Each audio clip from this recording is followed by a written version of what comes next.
Hey, what's up, everyone? I want to welcome you guys to another episode of Here's What I Think with your host, Charles Tabansi, where we discuss everything from current events, economics, politics, and how it all shapes business and life. And let's get into this topic here. Now, this is something that I've been keen to get to. First of all, I think it's important that I say I don't really have any particular political leanings, right? I never came out and said I'm a Republican or I'm a Democrat. As a matter of fact, when I voted in this current election, I voted as an independent. Surprise, surprise. Right? Surprise, surprise. Some people thought, oh, he must be a Democrat or he must be a Republican. No, I don't have any. I consider myself, in terms of where I land on issues, I'm center right. Center right for the most part, but I don't really have any political affiliations in terms of parties or anything like that, despite what some people seem to think, right? I just like to listen to all the issues from both sides. Now, here's something that I want to quickly share with you guys in terms of these two candidates. To me, I think that given all of the bright, intelligent people that we have in the United States, I'm surprised that these are the two candidates that we have running for the highest office in the land. I think America could have produced better candidates. This is why I think. I'm not necessarily a fan of either of these candidates, to be quite honest with you, right?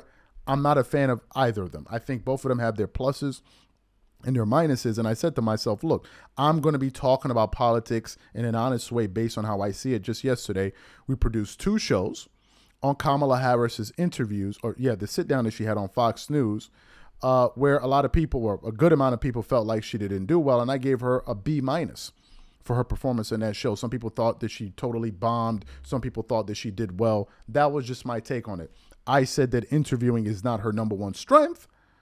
And sometimes she seems not to answer questions, direct questions, but I don't think it's as bad as some people made it out to be, right? Those are my thoughts on it, and I'm not here to pander to anybody. I'm just going to say what I think. But I also said to Marco, who's producing this, we're producing this together, I said that I want to cover both sides because a lot of people spent a lot of time talking about, well, Kamala is this, Kamala is this. Okay, well, now let's take a look at how Trump does when he does interviews. And recently he went to a Bloomberg panel where he was there discussing the economy, current events, his policies, business, and all of that. And at one particular point during the interview, Trump seemed to get triggered because the interviewer was pushing back at him when he was discussing tariffs. And they had a pretty spicy back and forth. So what we want to do is we want to play some of the highlights of Trump during his Bloomberg interview, and then we're going to come back and really get into the meat and potatoes of today's show. Take a listen to this here. It'll start up again. President Trump, I let you give your example. No, you talked a lot about tariffs.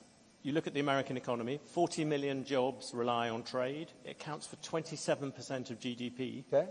If you cut that off, that's also going to have an effect on many, many business people here. Yeah. Tariffs also have another side. Isn't that something that you have to acknowledge? No. You could be plunging America into the biggest trade war since Smoot-Hawley. But there are no tariffs. You're going to stop. There are tariffs already at the moment. There are no tariffs. All you have to do is build your plant in the United States, and you don't have any tariffs.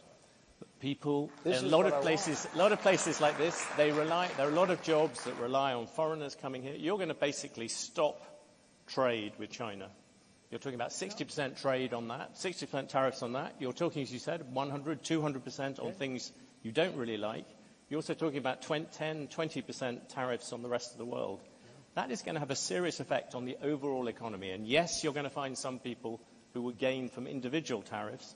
The overall effect could be massive. I agree it's going to have a massive effect, positive effect. It's going to be a positive, not a negative. Well, let me just tell you. Let me tell you. I know how example. committed you are to this, and it must be hard for you to, spend 25 years talking about tariffs as being negative and then have somebody explain to you that you're totally wrong. It'll have a negative. It will have.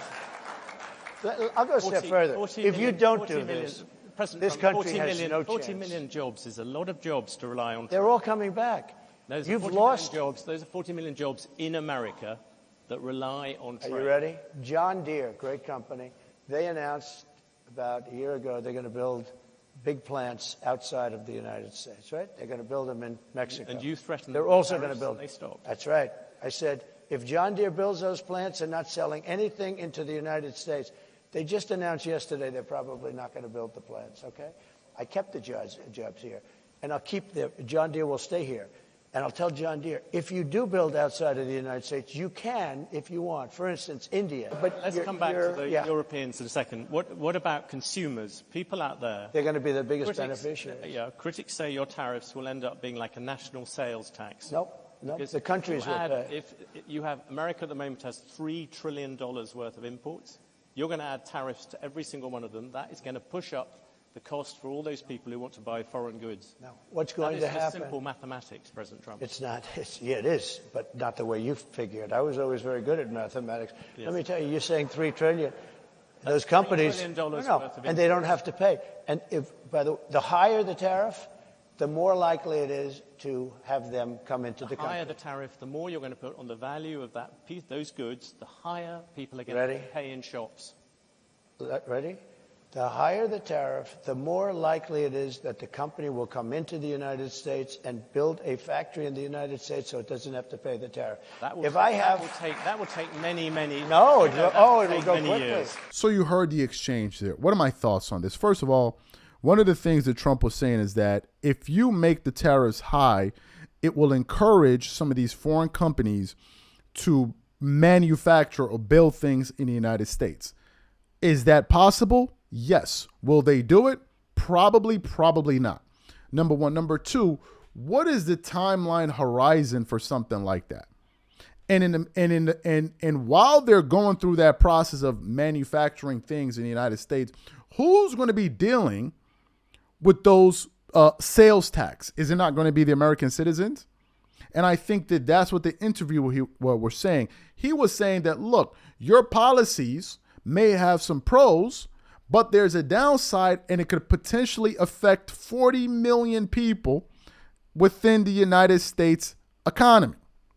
And Trump was saying, oh, no, there's no possibility that could be a case. I mean, all of these people are saying that are saying that is wrong, which is like, no, there is a possibility that could be so. Now, some people have said this particular thing about Kamala, which is Kamala never answers questions. You can ask her 10 questions and she will not answer a single one of them. There may be some truth to that. But in the case of Trump, the thing Trump does is if you ask him questions, Trump rarely responds to the question you just asked him. You ask Trump about subject A, he will start talking about subject X, Y, and Z. He would just go off on a tangent and start talking about a whole bunch of different things. And I think they call it now the weave, where he's like, we'll talk about this, talk about that, and at the end, we're going to tie it all in. This is something that I've noticed. This is why I said either of these candidates are perfect, in my view. I'm not looking at these candidates with rose-colored glasses like, oh, man, they're fantastic. Oh, I love everything she says. Or I love every... No. There's something else that I also want to quickly touch on before we close today's show. And it's a bit unrelated. Look, there are a lot of people that are anti-Kamala, and I totally understand that. You have the right to support who you want to support. I'm not talking about people that are voting. I'm talking about people that are making content. If you're going to be anti-Kamala, no problem. If you're going to go to various platforms and say why you think she's wrong, no problem. Truly, no problem. But you have to have a balanced analysis. You can't say she's all bad and Trump is all good. There is no such candidate that's all good and doesn't have any downsides to them.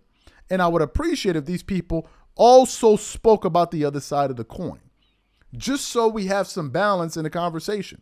That's why you see some shows we'll seem pro-Kamala, and then other shows will seem pro-Trump. To me, I think there must be a balance so people that are voting will have a full picture of whom they're actually voting for. So the question to the audience for this particular show is, how do you think Trump handled this interview with Bloomberg? Do you think he did a good job?